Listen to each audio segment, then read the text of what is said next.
इश्क वाला लव, एक प्यार सीमा हैदर का, दूसरा अंजू का। एक पाकिस्तान से भारत आई, दूसरी हिंदुस्तान से पाकिस्तान में गई। दोनों की तस्वीर अलग लेकिन तासीर एक। तासीर में है 3 शब्द, इश्क वाला लव। कई लोग इसे अलग अलग नज़रिए से देख रहे हैं। कुछ कहते हैं कि इश्क वाला लव नहीं बल्कि षड्यंत्र है, तो कई ये कहते हैं कि पाकिस्तानी साजिश का शिकार अंजू हो गई है।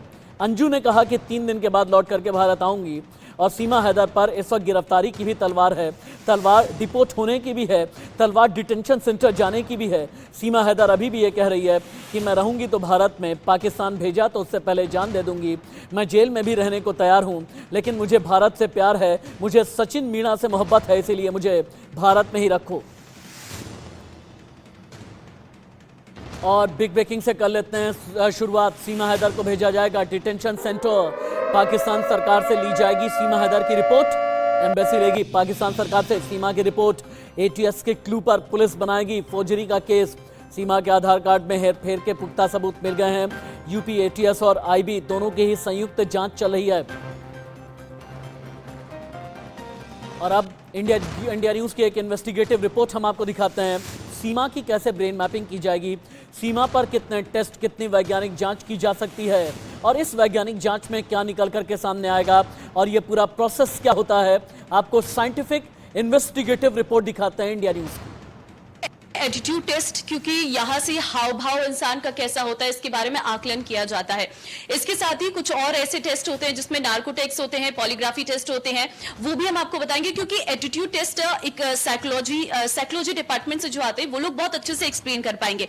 लेकिन यहाँ पर मैं डॉक्टर सुनील से ये पूछना चाहूंगी कि नार्कोटिक्स, क्योंकि जब भी कोई ऐसा मामला आता है तो नार्कोटिक्स की बात आती है। क्या है नार्को टेस्ट? देखिए, नार्को टेस्ट ऐसा है कि इसमें हम एक एनेस्थीसिया की ड्रग्स होती हैं जिनका ग्रुप है बार्बिचुरेट्स। इनमें से मोस्टली हम यूज करते हैं सोडियम पेंटाथॉल, थायोपेंटोन सोडियम यूज किया जाता है। इससे पेशेंट के इनहिबिशंस खत्म हो जाते हैं, तो वो कंडीशन कहलाती है ऑलमोस्ट कॉन्शियस सेडेशन। इसमें क्या है कि पेशेंट या जिसका भी हम नार्को टेस्ट कर रहे हैं, पेशेंट तो वो नहीं है, वो एक तो सो नहीं पा रहा है, दूसरा उसको नींद की वो दवाई दी जाती है जिसको थायोपेंटोन सोडियम कहा जाता है, उससे उसके इनहिबिशंस कम हो जाते हैं, so that the patient can talk freely. तो वो अपने इनहिबिशंस खत्म होने के बाद अपने आप की बातें लगभग सारी वो कहने लगता है, जो उसको बिना किसी इनहिबिशंस के या बिना किसी रोक टोक के वो कहना चाहे। उसके बाद वो एनेस्थीसिया के एक छोटे से लेवल पे होता है, तो उसके लिए अपनी बातें रोक पाना वैसे भी मुश्किल होगा, और उसको जगा के रखा जाता है थायोपेंटोन सोडियम देके, जिससे वो कॉन्शियस सेडेशन कहा जाता है। तो इसमें ये एक्सपेक्ट किया जाता है कि पेशेंट जो भी कह रहा है वो सच कह रहा है। ठीक है, एक सवाल ये रहेगा कि क्या नार्कोटिक्स प्रूफ है कि वो सच ही बोलेगा, या ये एक एजम्पशन है जिससे आगे जांच बढ़ सकती है? ये मन में सवाल लोगों की बहुत रहता है कि नार्कोटिक्स से क्या सच्चाई सामने आ जाएगी, या फिर नार्कोटिक्स से हम एजम्पशन लगा सकते हैं कि हाँ ऐसा हो सकता है। It is a predictive test. सिर्फ हम ये बता सकते हैं कि पेशेंट शायद सच बोल रहा हो। अगर कोई मेंटली बहुत स्ट्रांग है तो he can fool this test also, लेकिन मोस्टली सच्चाई लगभग सामने आती है, पर 100% श्योरिटी नहीं है। दूसरा, हाँ, कोर्ट में भी एडमिसिबल नहीं है, इसीलिए कोर्ट में भी एडमिसिबल नहीं है, क्योंकि इसकी प्रेडिक्टिव वैल्यू सिर्फ प्रेडिक्टिव वैल्यू ही है, ये 100% गारंटेड नहीं है। हमने कल ही आपको बताया था कि काफी हद तक ये संभावना है कि सीमा हैदर का नार्को टेस्ट किया जाए, सीमा हैदर का पॉलीग्राफ टेस्ट किया जाए, सीमा हैदर का एटीट्यूड एप्टीट्यूड टेस्ट किया जाए, और सीमा हैदर का सेक्सोलॉजिकल टेस्ट भी किया जाए। ये कैसे किया जाएगा, एक एक करके मैं एक एक परत खोलूंगा, लेकिन पहले चलते हैं ग्राउंड जीरो रिपोर्टर के पास में। यूपी के नोएडा से लाइव महेंद्र माही, ग्रेटर नोएडा से लाइव रिपोर्टिंग कर रहे हैं रजत, और यूपी की राजधानी लखनऊ में हमें बताएंगे अभिषेक कि चार्जशीट कब फाइल होने वाली है। लेकिन सबसे पहले महेंद्र माही आपके पास आते हुए, क्या सीमा हैदर को डिपोर्ट किया जाएगा, सवाल नंबर 1। क्या सीमा हैदर को डिटेंशन सेंटर भेजा जाएगा, सवाल नंबर 2। विनय मीणा से अभी तक क्या क्या पता चला, सीमा हैदर ने डॉक्यूमेंट में कितनी फोर्जरी की है? बिल्कुल राशिद, देखिए, जितना आसान सीमा हैदर और सचिन को लग रहा था कि वो भारत सरकार की खुफिया एजेंसी और नोएडा पुलिस को बेवकूफ़ बना लेंगे, उतना आसान है नहीं। क्योंकि देखा हमने किस तरीके से सीमा हैदर नेपाल के रास्ते भारत आई और गलत तरीके से आधार कार्ड उसमें एडिटिंग करवाया, उसको लगा कि ऐसे हम लोगों को मूर्ख बना लेंगे और एक सिंपैथी गेन कर लेंगे कि सीमा हैदर अपने 4 बच्चों के साथ इश्क में भारत आई है। और सचिन को भी ऐसा लगा कि बुलंदशहर जाके अपने भाइयों से आधार कार्ड में एडिटिंग करा लेंगे, जो केंद्र वहाँ पैसे मंगवा के हम चुपचाप अपने भारत में रहेंगे, नोएडा में रहेंगे और किसी को किसी कान खबर भी नहीं पता चलेगी। मगर आपको बता दूं, देखिए नोएडा पुलिस पूरी तैयारी में है सीमा हैदर को डिटेंशन सेंटर भेजने के लिए। और दूसरी तरफ सीमा हैदर और सचिन पे गिरफ्तारी की भी तलवार लटक रही है। जिस तरीके से एटीएस ने बुलंदशहर जाके उन दोनों भाइयों को गिरफ्तार कर लिया है, जिन्होंने सीमा हैदर और सचिन के आधार कार्ड में एडिटिंग की थी और अपने अकाउंट में पैसे मंगवाए थे। तो कहीं ना कहीं अब गिरफ्तारी की तलवार सीमा हैदर और सचिन पर लटक रही है। उसके साथ ही साथ देखिए नोएडा पुलिस ने जो पासपोर्ट वीजा है उसको अप्लाई कर दिया है सीमा के पाकिस्तान एमएनसी में। बस पाकिस्तान एमएनसी से कोई संदेश आया या रिप्लाई, उसके बाद सीमा हैदर को डिटेंशन सेंटर भेज दिया जाएगा। उसके साथ ही साथ देखिए जो नोएडा पुलिस है, नोएडा पुलिस ने ये भी तय कर लिया है कि जो सीमा हैदर सचिन है उनको कम से कम 5 से 7 साल की सजा सुनाई जाएगी, क्योंकि उन्होंने फर्जी आधार कार्ड पुलिस को गुमराह किया, जज के सामने झूठे गवाह पेश किए और नेपाल में जिस तरीके से उन्होंने बताया कि मैं इस आधार कार्ड से आई थी, उसको लेकर तमाम चीजों को लेकर पुलिस कम से कम उसको 5 साल की कैद में जरूर डालेगी। मगर दूसरी तरफ देखिए अभी भी ओके ठीक है, एक मिनट महेंद्र माही एक मिनट रुक जाइए आप। रजत कुमार, अभी रबुपुरा में क्या चल रहा है? एडिशनल फोर्स की क्या डिप्लॉयमेंट की गई है? फिलहाल अभी सीमा हैदर और सचिन मीणा कहां पर हैं? और यूपी एटीएस ने विनय मीणा को तलब किया है। विनय मीणा को कब लेकर के आया जाएगा नोएडा में, ताकि ये पता चले कि डॉक्यूमेंट की फोर्जरी कब की गई है, कैसे की गई और किस हद तक की गई?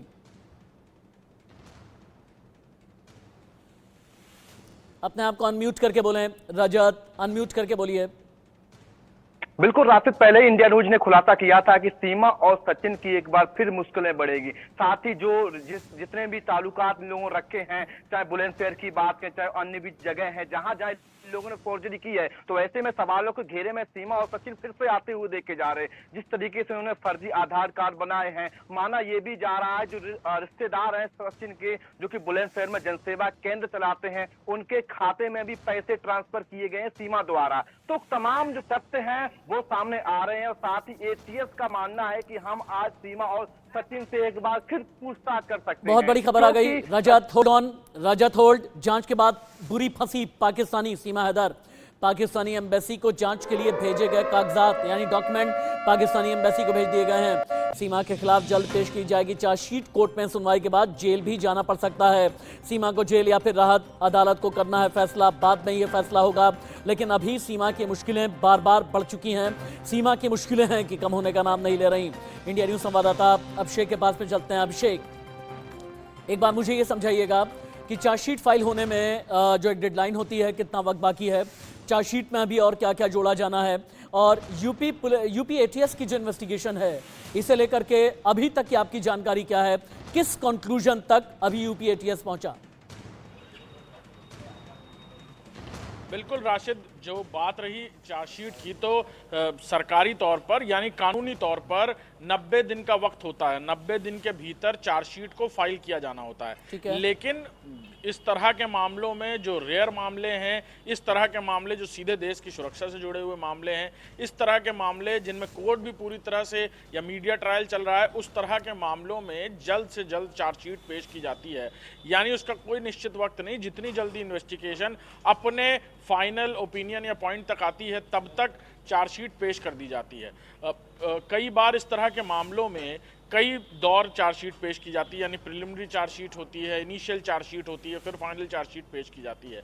सीमा हैदर के मामले में जो जानकारी मिल रही है, क्योंकि यूपी एटीएस और जो जांच एजेंसियां हैं देश की, वो भी लगातार इस पूरे मामले में पूछताछ कर रही हैं, एविडेंस इकट्ठा कर रही हैं। सीमा हैदर को लेकर पाकिस्तानी कॉन्सुलेट की तरफ से भी कोशिश की जा रही है एक्सेस मांगने की, जिससे वो बातचीत कर पाएँ। लेकिन एक विस्तृत रिपोर्ट यूपी पुलिस भी तैयार कर रही है। उस चार्जशीट में इसे भी फाइल किया जाएगा कि अब तक पुलिस की इन्वेस्टिगेशन में क्या कुछ निकल कर आया था, उन्होंने जो हैंडओवर एटीएस को दिया, एटीएस ने जो पूछा उसमें क्या कुछ निकल कर आया। यानी एटीएस की पूछताछ और एटीएस की जांच का भी जिक्र यूपी पुलिस की इस चार्जशीट में होगा।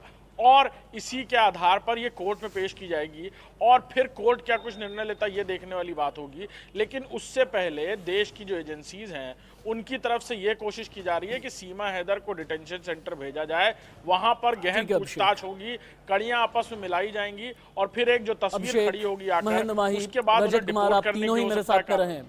अब दर्शकों को हम ये दिखाते हैं, शुरू में मैंने जैसा बताया था कि सीमा का पॉलीग्राफ टेस्ट भी हो सकता है। पॉलीग्राफ टेस्ट का मतलब क्या होता है, क्यों ये कहते हैं कि पॉलीग्राफ टेस्ट के जरिए किसी का भी दिमाग बोलने लगता है? ये क्या ब्रेन मैपिंग से अलग है पॉलीग्राफ टेस्ट? क्या इसमें कोई ट्रूथ सीरम दिया जाता है? वैज्ञानिक आधार पर क्या क्या सवाल सामने रखे जाते हैं? क्या क्राइटेरिया तय किया जाता है कि अगर कोई आरोपी है वो सच ही बोलेगा और उसका झूठ पकड़ में आ जाएगा? पॉलीग्राफी टेस्ट का हर एक सच मनोहर केसरी बता रहे हैं लाइव। इन्हीं सवालों को जानने के लिए, ताकि हमारे दर्शक समझ सकें कि आखिरकार ये तमाम टेस्ट कैसे होता है, क्या होता है, क्योंकि नाम बड़े बड़े हैं टेस्ट के, और ऐसी स्थिति में सीमा हैदर क्या अपनी सच्चाई बता पाएगी, क्या उसका राज खुल पाएगा। इसीलिए आज हम पहुंचे हैं गाजियाबाद के यशोदा सुपर स्पेशलिस्ट हॉस्पिटल में, जहां हम आपको एलोबरेट करके बताएंगे कि आखिरकार personality test, attitude test, IQ test, narco test और पॉलीग्राफी टेस्ट क्या होता है। इस बारे में हमारे साथ तमाम विशेषज्ञ हैं। डॉक्टर सुनील शर्मा जो एनेस्थीसिया डिपार्टमेंट के एचओडी हैं, वो हमारे साथ हैं। डॉक्टर शोभा शर्मा जो कंसल्टेंट हैं, साइकोलॉजिस्ट डिपार्टमेंट के हैं, और मुस्कान जो क्लिनिकल साइकोलॉजिस्ट डिपार्टमेंट से इस अस्पताल से हैं। सबसे पहले हम बात करेंगे डॉक्टर सुनील शर्मा से। ममता, आप बात कीजिए सुनील शर्मा से, आखिरकार जिस बारे में हम बात करते हैं कि नार्को टेस्ट के लिए किस तरह से तैयारियां होती है। लेकिन उनसे बात करने से पहले मैं मुस्कान से एक बार जानना चाहूंगा, क्योंकि जो इन्होंने तैयारी की है, जो हम आपको बताना चाहते हैं, इन तमाम जांच से पहले एक प्रॉपर पैकेज होता है तैयारी का, वो पैकेज क्या है? मुस्कान, आप बताएंगे कि किस तरह से आपने क्या क्या तैयारी की है तमाम टेस्ट के लिए। जैसे हेलो, पेशेंट आता है या कोई क्लाइंट आता है, पहले हमें एक रैपो एस्टैब्लिश करनी पड़ती है ताकि वो हमें सच्चाई बताए, ताकि वो हमें आंसर दे, वरना कोई ऐसे ओपन अप करता है स्ट्रेंजर से। उनको पहले थोड़ा बातचीत करते हैं, रैपो एस्टैब्लिश करते हैं, धीरे धीरे लाइक उनका फिर टेस्ट लेते हैं। हमें एक चीज मेंशन करनी पड़ती है कि लाइक रूम सब क्लीन हो, साफ हो, कोई डिस्ट्रैक्शंस ना हो, एंड देन मशीन के हिसाब से हम लोग उनके एनालिसिस करके उनका टेस्ट निकाल पाते हैं। बिल्कुल, इसके लिए कुछ इक्विपमेंट्स की भी जरूरत पड़ती है। Yes, like you can see यहाँ पे इक्विपमेंट्स के हिसाब से हम लोग मेजर कर पाते हैं कि कोई पॉलीग्राफी टेस्ट के हिसाब से हम मेजर कर पाते हैं कि उनके ब्लड प्रेशर कितना है, स्वेटिंग कितनी हो रही है।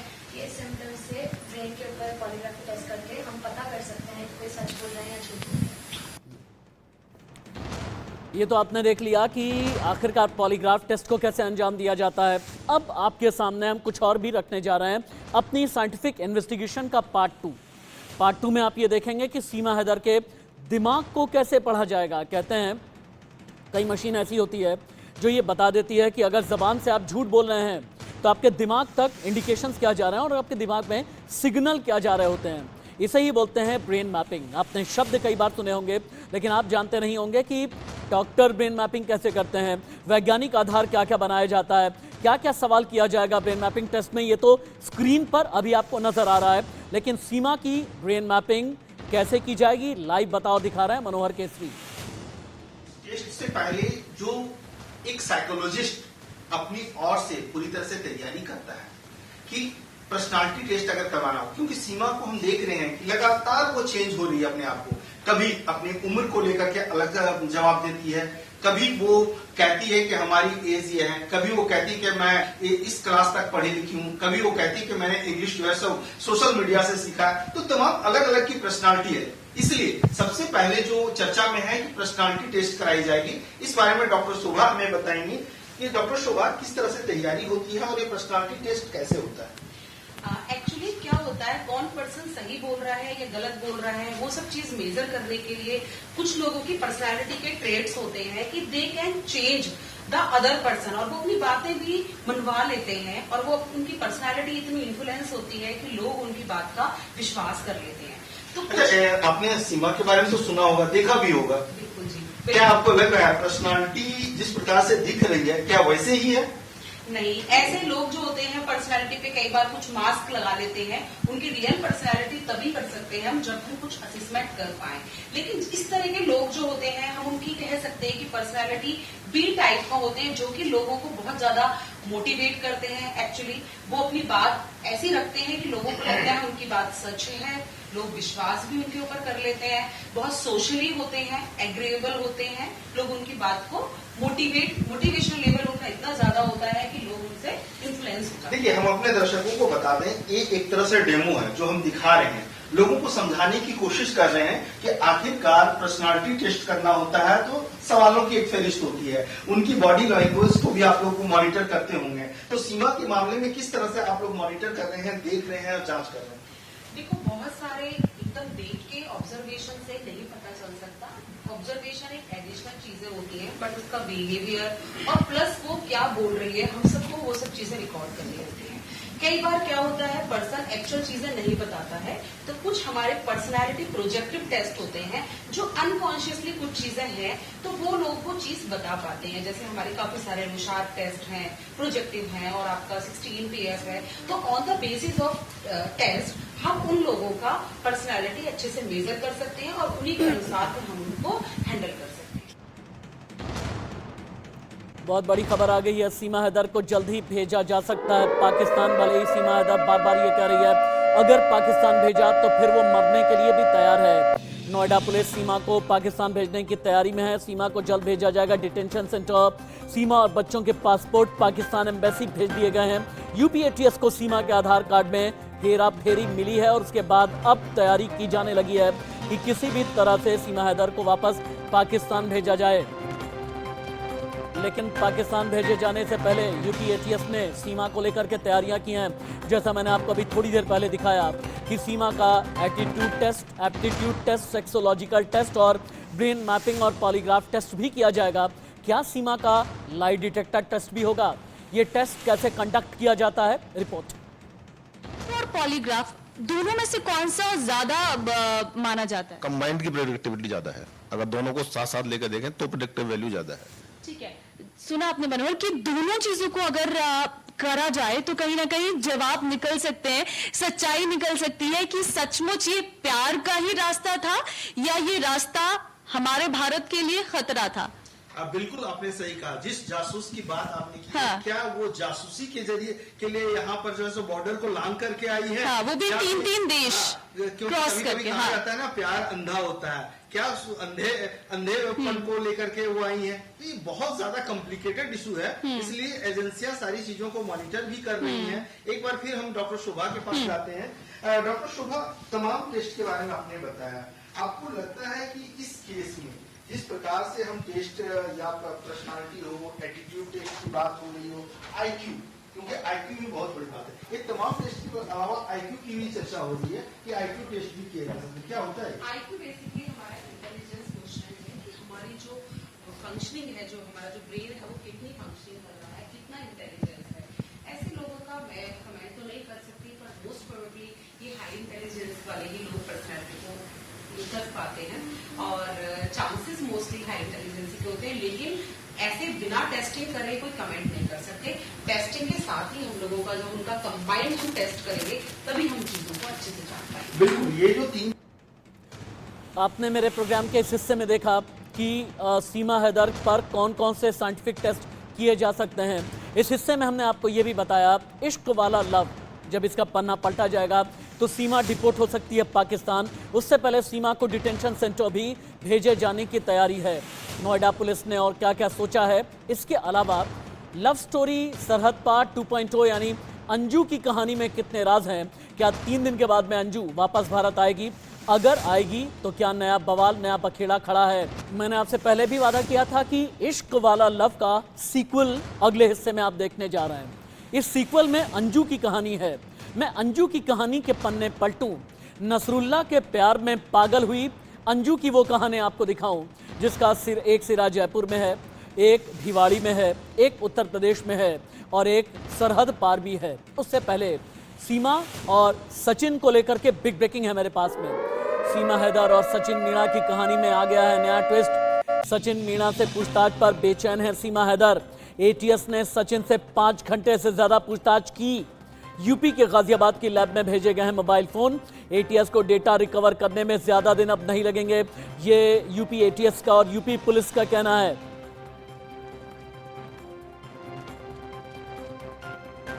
सीमा सच जो बोल रही है या फिर झूठ, अभी तक एक बात तो तय है कि कहीं से भी यह साबित नहीं हुआ कि सीमा पाकिस्तानी जासूस है। अगर सीमा पाकिस्तानी जासूस नहीं है, अगर सिर्फ इश्क में ही पागल होकर के भारत में है, तो क्या सीमा को वाकई डिपोर्ट किया जाना ठीक है? इससे पहले सीमा का नार्को टेस्ट भी किया जाएगा। वैज्ञानिक आधार पर क्या क्या सवाल किए जाएंगे, ट्रूथ सीरम कैसे इंजेक्ट किया जाता है, कैसे डॉक्टर एनेस्थीसिया देते हैं, आधी बेहोशी की हालत में नार्को टेस्ट को कैसे अंजाम दिया जाता है, देखिए। एटीट्यूड टेस्ट, क्योंकि यहाँ से हाव भाव इंसान का कैसा होता है इसके बारे में आकलन किया जाता है। इसके साथ ही कुछ और ऐसे टेस्ट होते हैं जिसमें नार्कोटिक्स होते हैं, पॉलीग्राफी टेस्ट होते हैं, वो भी हम आपको बताएंगे, क्योंकि एटीट्यूड टेस्ट एक साइकोलॉजी डिपार्टमेंट से जो आते हैं वो लोग बहुत अच्छे से एक्सप्लेन कर पाएंगे। लेकिन यहाँ पर मैं डॉक्टर सुनील से ये पूछना चाहूंगी कि नार्कोटिक्स, क्योंकि जब भी कोई ऐसा मामला आता है तो नार्कोटिक्स की बात आती है, क्या है नार्को टेस्ट? देखिए, नार्को टेस्ट ऐसा है कि इसमें हम एक एनेस्थीसिया की ड्रग्स होती हैं जिनका ग्रुप है बार्बिचुरेट्स। इनमें से मोस्टली हम यूज करते हैं सोडियम पेंटाथॉल, थायोपेंटोन सोडियम यूज किया जाता है। इससे पेशेंट के इनहिबिशंस खत्म हो जाते हैं, तो वो कंडीशन कहलाती है ऑलमोस्ट कॉन्शियस सेडेशन। इसमें क्या है कि पेशेंट या जिसका भी हम नार्को टेस्ट कर रहे हैं, पेशेंट तो वो नहीं है, वो एक तो सो नहीं पा रहा है, दूसरा उसको नींद की वो दवाई दी जाती है जिसको थायोपेंटोन सोडियम कहा जाता है, उससे उसके इनहिबिशंस कम हो जाते हैं, so that the patient can talk freely. तो वो अपने इनहिबिशंस खत्म होने के बाद अपने आप ये बातें लगभग सारी वो कहने लगता है जो उसको बिना किसी इनहिबिशंस के या बिना किसी रोक टोक के वो कहना चाहे। उसके बाद वो एनेस्थीसिया के एक छोटे से लेवल पे होता है, तो उसके लिए अपनी बातें रोक पाना वैसे भी मुश्किल होगा, और उसको जगा के रखा जाता है थायोपेंटोन सोडियम देके, जिससे वो कॉन्शियस सेडेशन कहा जाता है। तो इसमें ये एक्सपेक्ट किया जाता है कि पेशेंट जो भी कह रहा है वो सच कह रहा है। ठीक है, एक सवाल ये रहेगा कि क्या नार्कोटिक्स प्रूफ है कि वो सच ही बोलेगा, या ये एक एजम्पशन है जिससे आगे जांच बढ़ सकती है? ये मन में सवाल लोगों की बहुत रहता है कि नार्कोटिक्स से क्या सच्चाई सामने आ जाएगी, या फिर नार्कोटिक्स से हम एजम्पशन लगा सकते हैं कि हाँ ऐसा हो सकता है। ये it is a predictive test. सिर्फ हम ये बता सकते हैं कि पेशेंट शायद सच बोल रहा हो। अगर कोई मेंटली बहुत स्ट्रांग है तो he can fool this test also, लेकिन मोस्टली सच्चाई लगभग सामने आती है, पर 100% श्योरिटी नहीं है। दूसरा, हाँ, कोर्ट में भी एडमिसिबल नहीं है, इसीलिए कोर्ट में भी एडमिसिबल नहीं है क्योंकि इसकी प्रेडिक्टिव वैल्यू सिर्फ प्रेडिक्टिव वैल्यू ही है, ये 100% गारंटेड नहीं है। ये प्रेम कहानी अभी भी रडार पर है। पिछले 2 हफ्ते में यानी 14 दिन में इंडिया न्यूज ने बिना रुके बिना थके इन्वेस्टिगेशन की। इन्वेस्टिगेशन की जद में उत्तर प्रदेश का नोएडा, ग्रेटर नोएडा रहा। दिल्ली में भी हमने अपनी पड़ताल को आगे बढ़ाया। 360 डिग्री इन्वेस्टिगेशन में जितने भी भारत और पाकिस्तान के बॉर्डर हैं और इसके अलावा जो नेपाल से लगे हुए बॉर्डर हैं, इन सभी पर हमने अपनी जाँच की। क्या निकल करके सामने आया? 2 हफ्ते की अलग अलग रिपोर्ट में देखें आप, कश्मीर से लेकर के कन्याकुमारी तक रडार पर प्रेम कहानी। क्या षड्यंत्र है पाकिस्तानी? सिविल वर्दी में पुलिस वाले आए थे और यहाँ से 2 लोगों को उठा करके ले गए। देखिए, यहाँ इस दुकान की अगर बात करें तो ये ताला लगा हुआ है, और यही ये बताया गया है कि सीमा हैदर के आधार कार्ड को लेकर के कहीं ना कहीं छेड़छाड़ की गई थी। तो ये जो स्क्रीनशॉट है, ये उस पेमेंट का स्क्रीनशॉट है जिसमें जो सीमा हैदर है वो अपने बच्चों के साथ जब हिंदुस्तान में दाखिल हो रही थी। देखिए, जो हिंदुस्तान और नेपाल के बीच का एक मैत्री जो संबंध है, जो बस सर्विस है, वो जो है एक नेपाल के काठमांडू में वो बस सर्विस है, और दूसरा जो है वो दिल्ली के सरोजिनी नगर में है। सीमा हैदर पाकिस्तान से भारत आई तो उसने सचिन के परिवार की कई मुश्किलें कम की। ग्रामीण के एक बातचीत में हमें पता चला कि किस तरीके से जो सीमा ने इनके ऊपर तकरीबन 12 से 15 लाख का जो कर्ज था वो सीमा ने धीरे धीरे चुकाए।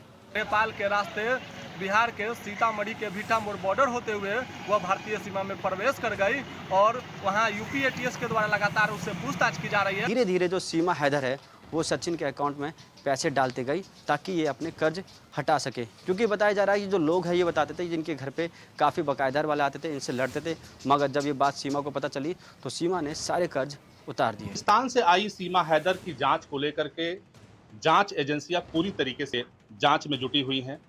कहा यह जा रहा है कि पाकिस्तान से नेपाल और फिर नेपाल से भारत में सीमा ने प्रवेश किया है। सीमा हैदर को डिटेंशन सेंटर भेजे जाने पर बहुत बड़ी खबर। नोएडा पुलिस, आईबी और एटीएस की संयुक्त जांच तेज हो चली है। धारा 120B विदेशी अधिनियम 14 के तहत कार्यवाही संभव है। पहले डिटेंशन सेंटर और फिर पाकिस्तान डिपोर्ट हो सकती है सीमा हैदर को कभी भी पाकिस्तान वापस भेजा जा सकता है, जबकि सीमा बार बार ये कह रही है मैं सचिन के प्यार में यहीं पर रहना चाहती हूँ, मुझे पाकिस्तान ना भेजें। पहले डिटेंशन सेंटर, उसके बाद फिर पाकिस्तान कभी भी डिपोर्ट की जा सकती है सीमा हैदर। जैसा मैंने थोड़ी देर पहले बताया था कि पाकिस्तानी एम्बेसी से सारे डॉक्यूमेंट मंगा लिए गए हैं। और आइए आगे बढ़ते हुए आपको सुनाते हैं कि आखिर सीमा हैदर को लेकर देश की महिलाएं क्या कहती हैं। उसको इतनी नॉलेज है कि वो 5 देशों से राउंड लगा के डायरेक्ट इंडिया में आ जाती है। उसको ये तक पता है कि बिना वीजा पासपोर्ट के भी हम इंडिया में एंट्री कर सकते हैं। मतलब इसको क्या कहेंगे, ये एक साजिश ही है, जासूसी ही है, कोई जासूसी ऐसा कर सकता है। सीमा हैदर को जल्दी से जल्दी पाकिस्तान भेजा जाए। और सीमा हैदर बहुत गलत औरत है और वो जो तो जासूस बन के आई है, अपने पीछे पता नहीं क्या क्या किसको किसको घुसड़ के लेके आई है। और कहीं से वो सही नहीं है। वो हमारे देश में आई है, हमारे माँ बहन बेटी को खराब करने के लिए आई है और उसके अलावा वो कुछ करने नहीं आई, हमारा देश बदनाम करने। सीमा हैदर सचिन को क्यों नहीं बोलने दे रही? हर इंटरव्यू में खुद बोल रहे, अगर सचिन बोलना भी चाह रहे तो उनका मुंह बंद कर दे रही। अगर आपसे ये सचिन सही है तो उनको भी बोलने का अधिकार है। एक तो पहली बात आप अवैध तरीके से आई, दूसरी बात उनको भी नहीं बोलने दे रहे। ये हमें बिल्कुल गवारा नहीं है। आज सीमा आई है, कल कोई शहनवाज आ जाएंगी, परसों कोई हिना आ जाएंगी, तो हमारा देश क्या इसीलिए रह गया है? हमारे देश की सुरक्षा व्यवस्था का क्या? सीमा हैदर की जगह कोई पुरुष अगर हमारे देश में इस तरीके से आता तो क्या हमारी सरकार या हम सब इस चीज़ को उसी तरीके से एक्सपेक्ट करते जैसे कि हम एक महिला के साथ कर रहे हैं? पूरी भारत की सरकार, पूरी भारत की जनता ये सोच रही है कि कहीं लव जिहाद के रूप में ये आतंकवाद को एक नया मोड़ तो नहीं दिया जा रहा। उसको आतंकवाद, ये सपोजिंग इतना हाइप नहीं बनता तो ये चीज़ शायद अंडरग्राउंड होके ये चलती रहती और शायद कितना क्या रूप ले लेती और शायद कितनी सीमा अंदर आ चुकी होंगी ये भी हम नहीं जान सकते हैं। तो इस चीज़ को कभी ऐसे तो नहीं छोड़ना चाहिए। तो उसको अच्छा मान रहे हैं क्योंकि वो अपनी स्वतंत्रता चाहती थी, उसको वहाँ वो चीज़ नहीं मिल रही थी, ठीक है, और उसने अपने पति को छोड़ा तो अच्छा किया। तो वो लेके 4 बच्चों को आई है और उसको हिंदुस्तान में वो दिखाई दिया होगा जो उसको पाकिस्तान में नहीं मिला है, वो उसको हिंदुस्तान में मिल रहा है। उसको इंकरेजमेंट मिल रही है, प्यार मिल रहा है, मोहब्बत मिल रहा है, केयरिंग मिल रही है उसके बच्चों को। तो मैं इनके साथ एग्री कर रही हूँ। और अब इश्क वाला लव का नेक्स्ट चैप्टर जिसमें ये जो तस्वीर आपको मेरे दाईं तरफ नजर आ रही है, यानी अंजू की, हिंदुस्तानी अंजू नसरुल्लाह के प्यार में पागल, पाकिस्तान चली गई। अब कहती है कि 3 से 4 दिन में लौट करके आ जाऊंगी। पति परेशान है, रो रो करके बुरा हाल है। बच्चे ये कहते हैं कि माँ कहाँ चली गई हमें छोड़कर, हमें माँ की याद आती है। एक सीमा की कहानी आपने सुनी, अब अंजू की कहानी लाइव। सीमा हैदर और सचिन के लव स्टोरी जैसा ये मामला अलवर से सामने आया, लेकिन इस बार भारत की अंजू पहुंची पाकिस्तान। दरअसल 33 साल की अंजू सोशल मीडिया पर दोस्त बने नसरुल्लाह से मिलने के लिए पाकिस्तान गई। जानकारी के मुताबिक अंजू अपने पति अरविंद कुमार के साथ 2 साल से राजस्थान के अलवर में थी। 15 साल की बेटी है और 6 साल की एक छोटी बेटी है। इन दोनों को ही नहीं पता कि उसकी मां पाकिस्तान चली भी गई है। इतना ही नहीं, नसरुल्लाह ने पाकिस्तानी मीडिया से कहा कि वो अंजू से शादी करेगा। अंजू सगाई के कुछ दिन के बाद में इंडिया जाएगी और फिर वापस पाकिस्तान आएगी, दोनों शादी करेंगे। अभी तक जो खबर मिली, पहले अंजू अपने परिवार के साथ भिवाड़ी के UIT सेक्टर 7 में रहती थी। यहीं से 2020 में पासपोर्ट बनवाया। अंजू ने पाकिस्तान जाने के लिए 21 जून को फिर अप्लाई किया और प्रेम में पाकिस्तान पहुंची। अंजू के पति अरविंद ने कहा कि उनका परिवार मूल रूप से बलिया का रहने वाला है, अंजू ऐसा करेगी ऐसा पता ही नहीं था। लेकिन बार बार शक के घेरे में अंजू आ रही है। इसे लेकर के हमारे पास में एक बहुत बड़ी खबर है। वीजा की तारीख अंजू पर शक पैदा करती है। वीजा की तारीख की वजह से ही शक के घेरे में आ गई अंजू का वीजा 4 मई से 2 अगस्त तक ही वैलिड है। अंजू ने पहले से ही पाकिस्तान जाने का क्या प्लान बनाया था, बड़ा सवाल है। अंजू ने कहा था कि वो सिर्फ घूमने फिरने पाकिस्तान गई। राजस्थान से पंजाब होकर के पाकिस्तान पहुंची अंजू, लेकिन क्या अंजू ने झूठ बोला? क्या 3 से 4 दिन के बाद अंजू लौट करके आएगी या फिर नहीं? यहाँ पर यह सबसे बड़ा सवाल पैदा होता है। राजस्थान से लेकर के पंजाब, पंजाब से लेकर के उत्तर प्रदेश तक कई अलग अलग सवाल खड़े होते हैं। इस बीच अंजू ने एक रील भी बनाई है और सरहद पर जाकर के अंजू ने इस रील में क्या कहा, देखिए।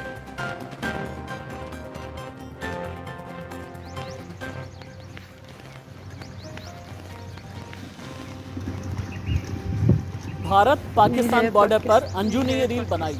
रील बना करके अंजू दरअसल ये बताना चाहती है कि अब मैं पाकिस्तान जा रही हूँ। ये रील एक्सक्लूसिव सिर्फ इंडिया न्यूज के पास में ही है। प्यार में अंजू सीमा पार गई, पूरी खबर क्या है ये आप तस्वीरों के जरिए और ग्राफिकल इनपुट के जरिए देख रहे हैं।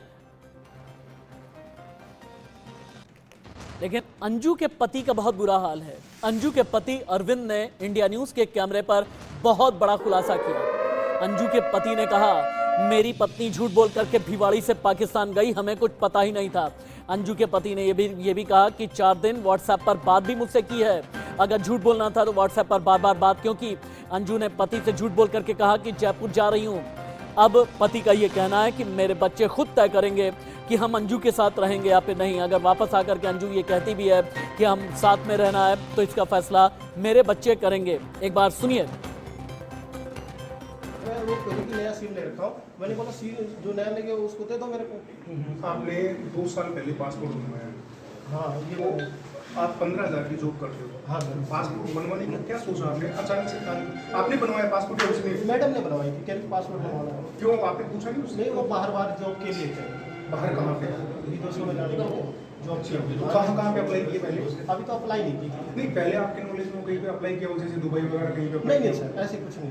तो इस वाकया से आपको नहीं लगता कि कहीं ना कहीं वो पहले किसी के टच में थी और आज वो बात आपके सामने आ गई है? नहीं सर, इतना मेरे पता नहीं। कहीं लंबे पहले अंजू के पति, अंजू की बेटी, अंजू का बेटा, इन तीनों का रो रो करके बुरा हाल है। हमें ये लगा कि खबर का हर एक पहलू, हर एक डायमेंशन आप तक पहुंचाना बेहद ज़रूरी है। अंजू के जो बच्चे हैं, अंजू की जो औलाद हैं, कैसे अंजू के लिए तरस रहे हैं, बल्कि ये भी कहते हैं मेरी माँ, हमारी माँ क्यों सरहद पार चली गई। हमें परवरिश की ज़रूरत है, अपने माँ के प्यार की तलाश में हम हैं। मुझे नहीं पता करेक्ट लोकेशन क्या है मम्मी की। आपकी मम्मी लास्ट आपसे कब मिली थी? लास्ट टाइम यहाँ से जाने से पहले मिली थी। कब, कितना समय हो गया? कितने दिन हो गए होंगे कुछ? 4 दिन, शायद 4-5 दिन। 4-5 दिन। अभी आप यहाँ किसके पास रह रही हो? पापा के पास। पापा के पास?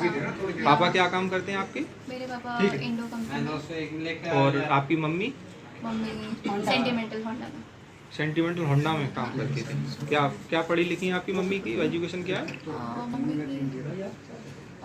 एक्चुअली अभी एजुकेशन कर रही है, तो अभी उनकी 12th पास हो गया। कितने दिन से गई है? 5 तारीख से गई है। ठीक है।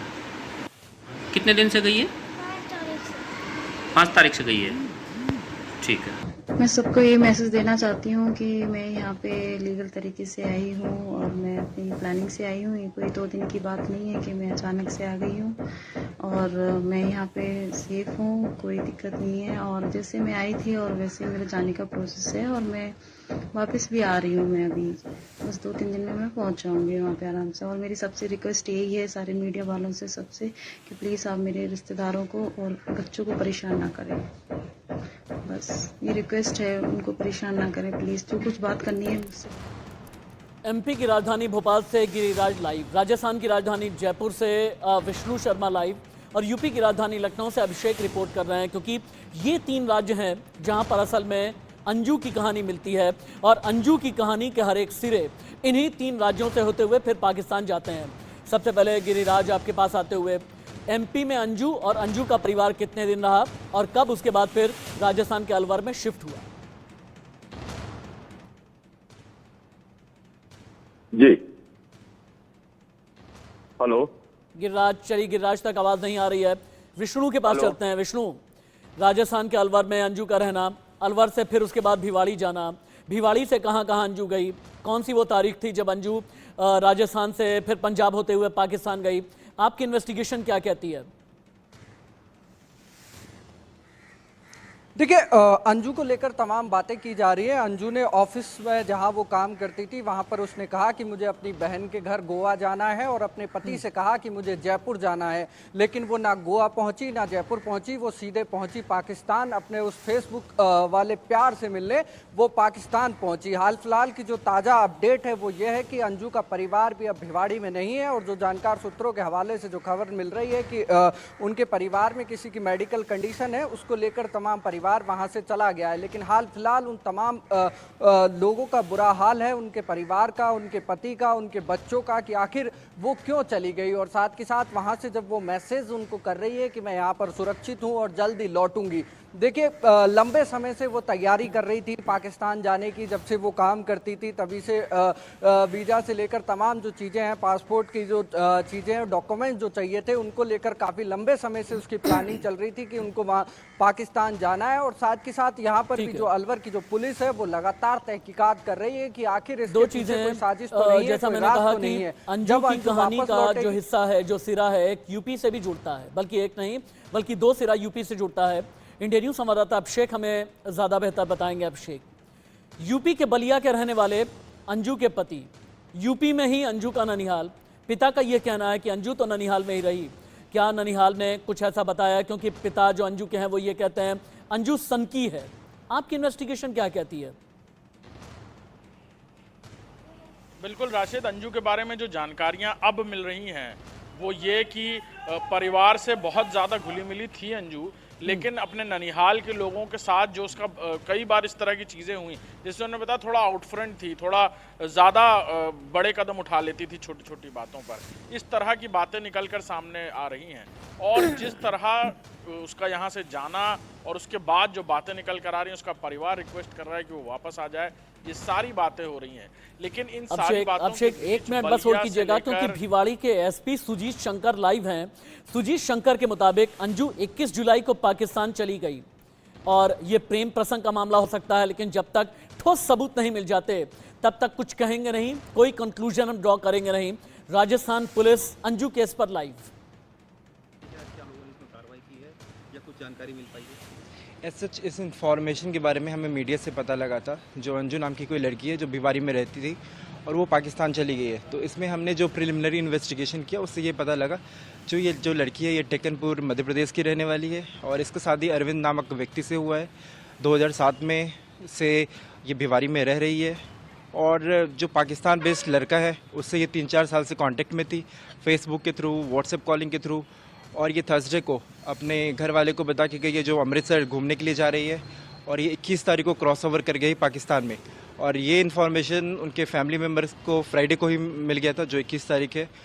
और एज सच हमें अभी कोई फॉर्मल कंप्लेन नहीं आया है, बस ये हमारे पास इन्फॉर्मेशन है। एक बहुत बड़ी खबर आ गई है, अंजू के पिता ने अपनी बेटी को बता दिया सनकी। पिछले 20 साल से अंजू से पिता ने कोई बात नहीं की है, ये भी बड़ा खुलासा है। अंजू के सनकी स्वभाव के कारण उसे छोड़ दिया था हमने, ये पिता का कहना है। और पिता ने कहा अंजू ज्यादातर उत्तर प्रदेश में अपने ननिहाल में रही, बेटी के पाकिस्तान जाने को भी गलत ठहरा रहे हैं अंजू के पिता। सर, आपकी बेटी पाकिस्तान गई है, क्या मामला है, आपको जानकारी है इसकी? मुझे इसके मामले में कल ही जानकारी मिली है साहब। क्या जानकारी है आपको? मेरे बच्चे ने बताया था कि ऐसी ऐसी बात है, दीदी उधर चले गया, लाहौर चला गया है। पर मुझे एक्चुअली पता नहीं था कुछ भी, क्योंकि मैं काफ़ी समय से मैं अपने इधर रह रहा हूँ, अपने घर में आकर के।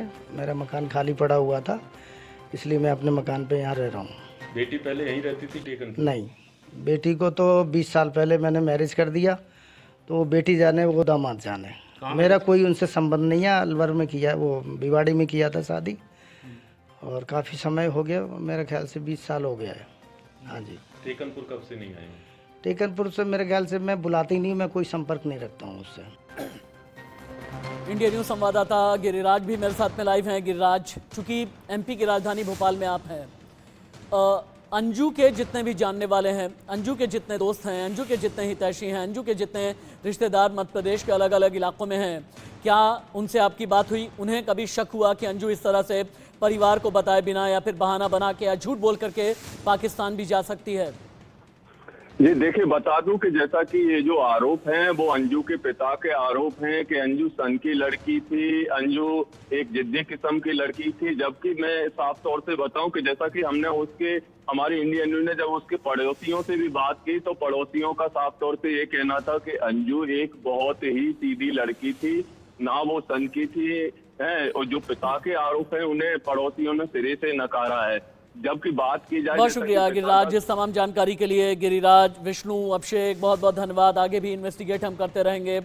इश्क वाला लव, जैसा मैंने शुरू में आपसे बोला, इश्क वाले लव में कई चैप्टर हैं, क्लाइमैक्स कब आने वाला है। पहला तो ये कि सीमा हैदर क्या पाकिस्तान डिपोर्ट की जाएगी, और दूसरी जो कहानी है कि क्या वापस भारत आएगी अंजू, वापस आने के बाद परिवार एक्सेप्ट करेगा या फिर नहीं। और उससे भी बड़ी बात यह है कि सीमा हैदर से जुड़े जितने भी किरदार हैं वो तो टीवी पर आ चुके हैं, लेकिन अंजू का तथाकथित बॉयफ्रेंड जो पाकिस्तानी है, जिसका नाम है नसरुल्लाह, ये कौन है, इस राज से भी पर्दा उठना अभी बाकी